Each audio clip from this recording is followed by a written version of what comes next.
Hey everyone, welcome to another episode of Off the Rails. This is your host, Yosef Adest.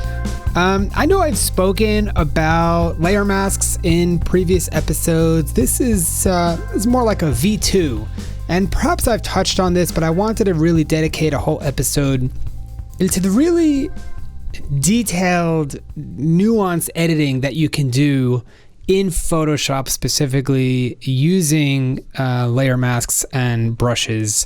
So, as with so many things in Photoshop, there are a ton of different ways to do this. And a lot of what I'm showing you can be done in Adobe Camera Raw via, Adobe Bridge or Lightroom.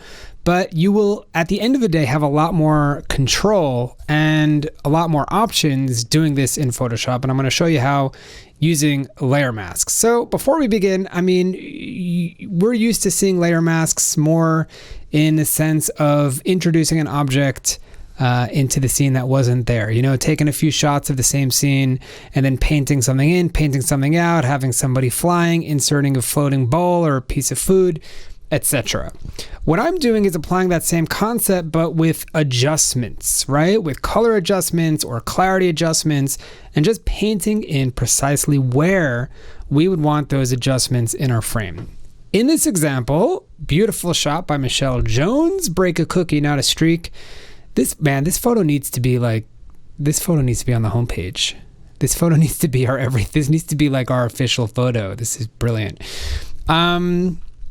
So, and I chose photos here that actually don't need any work or very, very little work. So maybe I should have really brought out less good photos. But with that said, if we wanted to maybe enhance this more, not that it needs, what comes to mind for me is we would want to add a lot of clarity to the letters, which it's already there, but this is, a good example. Just in general, if you have lettering that you want to stick out, you want to add clarity to them specifically. And let's say to that end, we want to desaturate or, pay less attention to the background, which I think Michelle did this perfectly, by the way. So I'm not really making this better, but for the education, let's just say, right? So we have our background layer. Let's hit Control or Command J to duplicate. Also, this is less a Photoshop lesson, so I may go a little bit fast. I have previous episodes specifically on layer masks and Photoshop editing. So I'm going to go a little bit faster. It's more an episode, on the concept, on the education behind what you can do using these tools. So bear with me. You don't have to follow every step. Just kind of, get the concept. But with that said, I'll try to go a little bit slower so even those that are hearing this for the first time can keep up. So we're duplicating the layer, and we could do whatever we want. We can add an adjustment here if we wanted to make this thing brighter. But I think, for me at least, what comes to mind is simply to kind of go back a step, go to Camera Raw filter, and hop into a Camera Raw because I'm comfortable in it. I know that I can do this within a few sliders. I'm sure you can go into the filter menu in Photoshop and do similar things, but let's just take this shortcut, if you will, and pop it to Adobe Camera Raw because it's a great technique to do this in general. Just open it up as a filter, and we'll just add some clarity, some dehaze will usually make. Oh yeah, that makes it a lot. And notice I'm just looking at the words here. I don't care what's happening everywhere else because we're going to take it out with a layer mask. Okay, texture. We could even make this black and white for that matter. Don't matter. We'll get rid of all the color. Let's amp the highlights, lower the blacks. We cannot make this any clearer than it is. Although I do feel like we're introducing some noise, so we can go into our detail and just pop up a little noise reduction there. Can't hurt anyone. Hit OK. And now we've completely destroyed our image. This is not exactly what we want, but we'll add a layer mask by clicking on this doohickey down here at the bottom. I'm going to hold the Alt key or Option if you're on an inferior product, and that will create a black layer mask, which means that we can't see anything. Hop over to a brush, make it white, start painting. And now it's going to be pretty subtle, right? Because Michelle already did a really good job. But we're basically painting in, it'll be more obvious in other examples. We're painting in our adjustment of what we just did. Our adjustment, what we just did. I could be a rapper. onto our lettering. Pretty subtle. Look at before and after. Definitely, you know, more detail. And I think more than that, I mean, the fact that we drained it of color, if there was any imperfection there, it wouldn't be there. And we maybe enhanced the crinkles a little bit too much, but again, this is just an example of what we could do. So let's now either duplicate the background and bring that on top, or I'm just going to do Control Shift Alt E or Control Command Option E, or as I like to call it, all the keys and E, and that creates a new layer on top that flattens out all the layers underneath. It's kind of a quasi-destructive move. Use it with caution, but it's a great way to just kind of start from scratch with all the edits that you did underneath. And we'll go back to our filter, camera filter, and let's see, maybe we can like bring attention away from the background a little bit. Not that that's really what we want to do again in this image, mind you, not the best example to start with, Yosef. And we'll just lower the saturation, maybe lower the clarity, you know, make it even more blurry. Again, I'm not looking at the letters here and the cookie. That we're going to leave alone. So again, Alter Option, hit a layer mask, paint in white, make that a bit bigger. And, you know, it doesn't even need to be everything, just maybe here on the bottom. You know, and this is a great method for picking a person out of the crowd, let's say, that you want to highlight, or just in general, just bringing to focus the main subject that you want in a frame in a more subtle way. Don't start vignetting things, you know, that's what I often say in the $5 screencast series. You know, there's nuanced edits that you can do to subtly bring and draw the viewer's attention to what you want. And these are two ways to do it. So we'll see now before and an after. You know, again, not right or wrong, but this could be the type of edit that you can achieve with subtle uses of layer masks to bring your attention to a specific point. Let's go on to other examples here. All right, let's say we want to saturate our flower more. We could even change the hue. So we want to make it yellow. That's kind of cool. And saturate it. Ooh, yeah. So we have our layer mask here, but we don't want it white. See, an adjustment layer automatically gives you a layer mask, which is kind of cool. And by default, it's white, meaning it's applied. It's visible. We could see it. But we want to do the opposite. So we're going to do Control or Command I to invert it. So now it's completely invisible. And we're going to paint on white. Again, a layer mask. Everything that's black is going to be invisible, which will yield to the layer underneath it. And everything that's white is going to pop up. We're just going to paint white. It's going to pop up on the layer above. So, I mean, in order to do this properly, I'm just going to do this really sloppily because you guys don't want to watch me for 15 minutes, but in order to do this properly, I would zoom all the way in, make a very fine brush. Really, I would get into this level, really just, you know, there's other ways to make a selection. Oh, am I not at 100%? Why is it? Oh, there we go. But we're just going to do this quickly. This isn't a lesson in painting or selecting, but we'll just make it yellow real quick. And boom, doesn't look that great, but that is, you know, just with use of a layer mask. And what's nice is that we can go back by clicking on our adjustment panel here. We'll bring up the properties and be like, oh, I didn't want it to be yellow, I wanted it to be red. And you can move that because we have our layer mask locked in. Not only that, let's say we want to change this blue of whatever, you know, everything else in the image, right? Besides the flower. So what we could do is actually just duplicate this. Or we could make another adjustment layer, you know, which I'll show you in another example. But for this case, we could just duplicate it, Control or Command J. But this is still on the flower, this layer mask. So we're going to hit Control or Command I, and now we just flipped it.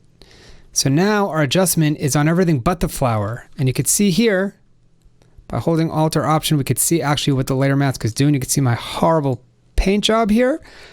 And we'll go click on this icon, which brings our property panel back. And then we could change our hue of everything that's not the flower. All right, we can go pretty crazy. So, and I could have gone crazier here, so it actually looks different than the original. Let's Where's yellow? Yeah, there we go. Okay, so here's before, here's the after. And yeah, there's actually a much easier way to do this in Adobe Camera Raw, which I've mentioned in a previous episode. But that's the point here is not what's better, easier, different. It's just to show you the power of layer masks, which you can apply however you want. This, I think, is a great example.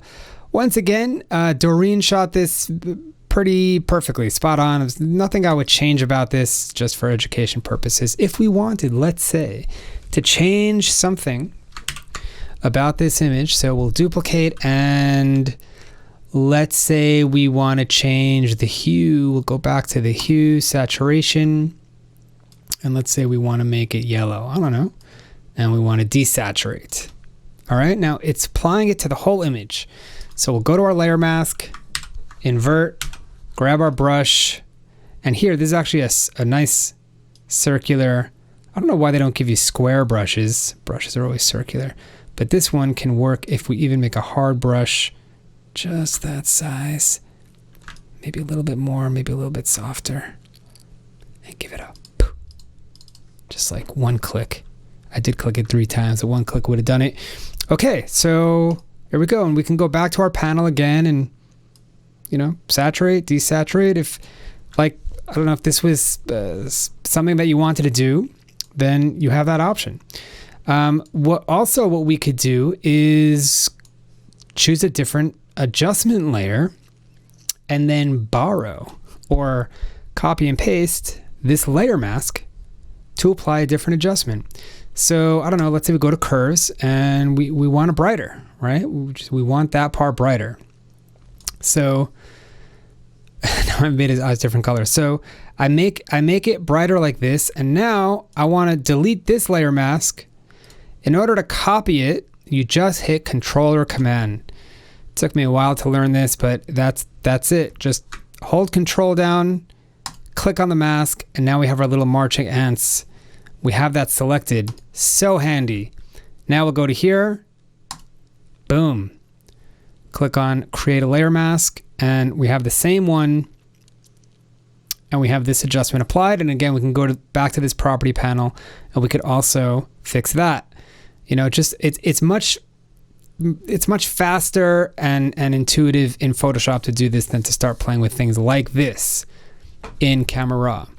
What we could also do is invert it, right? Let's say we wanted the opposite. We actually wanted the levels to be darker everywhere else and brighter on that part.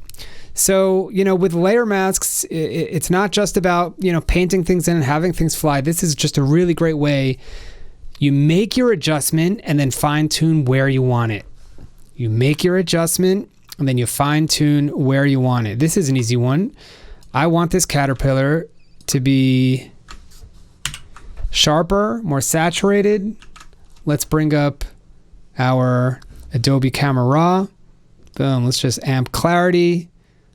A little bit of dehaze, why not? See what that does. Definitely want texture. Saturation. I want to go a little bit crazy just because. Now we're destroying our image, but again, I'm just looking at the caterpillar. I'm not interested in everything else because we're going to take a layer mask, hold Alt or Option to make it black, make a soft brush, do a bit of a dirty job, and just paint him on. Boom. Before, after. You know, make an adjustment and then decide where we want to put it. Conversely, we could have done the same thing similarly to like I did before, and you know, de-clarity, you know, make it a little bit blurred. You could even apply a filter.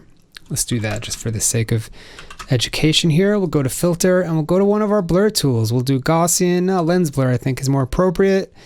That brings us this whole thing, and we'll just amp this up a stupid amount just so that you could see. Oh yeah, that's quite blurred. And now, once again, we'll borrow, whoops, that's not what I want to do. We'll hold Control, we'll borrow our layer mask, even though that's not such a good one, and then we'll invert it.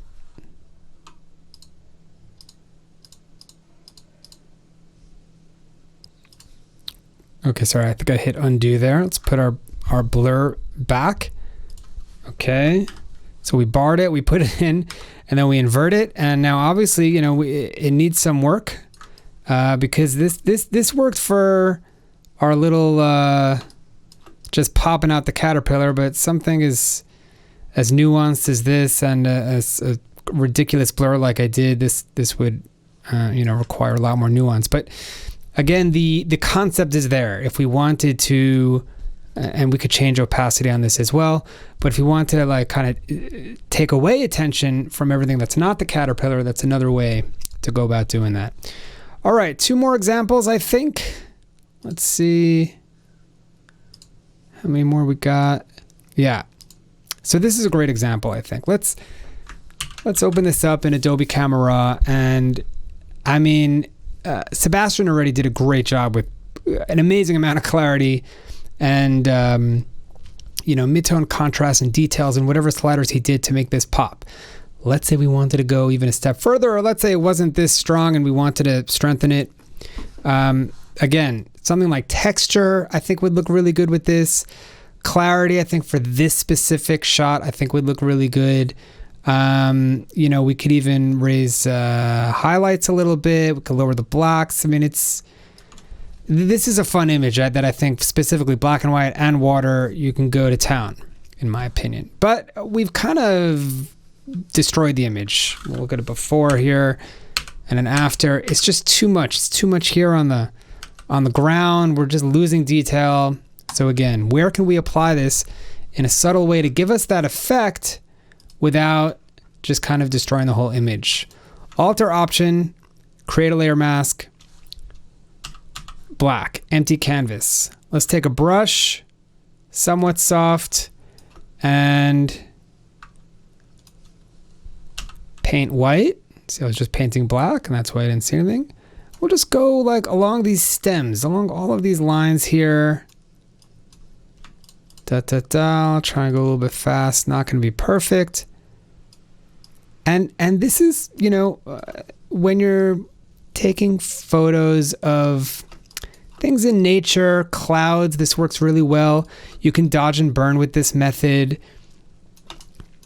Trees, tree trunks, when you want to, really highlight some branches and things like that. And just in general, just bringing highlights.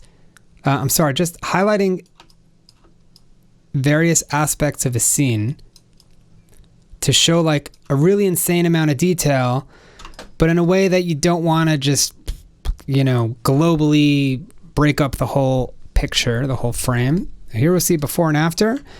And, we're just bringing out those stems, these aspects of the leaf, these like veins of the leaf, and it still gives us that effect, that bold 3D effect without it, affecting the whole frame. And lastly, I think this is a good example of color, and I'll show you a little bit of a different way to use layer masks here without a brush. I just want to enhance these colors, right? I love the orange and blue, complementary color play. I just want to enhance that. So let's go to a photo filter. We'll go to a warming filter. We'll find one we like. Oh yeah, that's great. So I applied a warming filter. Our fire is now really nice and warm and red hot, but we totally lost our blue. Again, we have our layer mask already created by default for our adjustment. And instead of brushing on, what we could do is take our brush and make it black and bring our blue back. Bring our blue back like that. I'm going to hit Shift G to make a gradient tool, and while holding the Shift key, I'm just going to make a gradient from black to white. But I think we did the opposite, right? So I want to invert that. Well, I can hit undo and then go down to up, and that will do it. Or we just click on the layer mask and hit Control or Command I, and okay, that's how we want it, right? We have our nice reds up top, and because the lower half of this gradient is black, we're not seeing the bottom portion of the image, which is blue. And now we're going to make another photo filter, and we're going to go to cool. Again, a bunch of different ways to do this.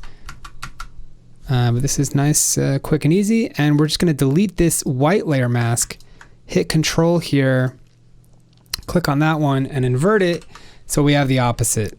So we essentially have blue on the bottom enhancement, orange on top enhancement. We can go back to this panel, change the density or intensity.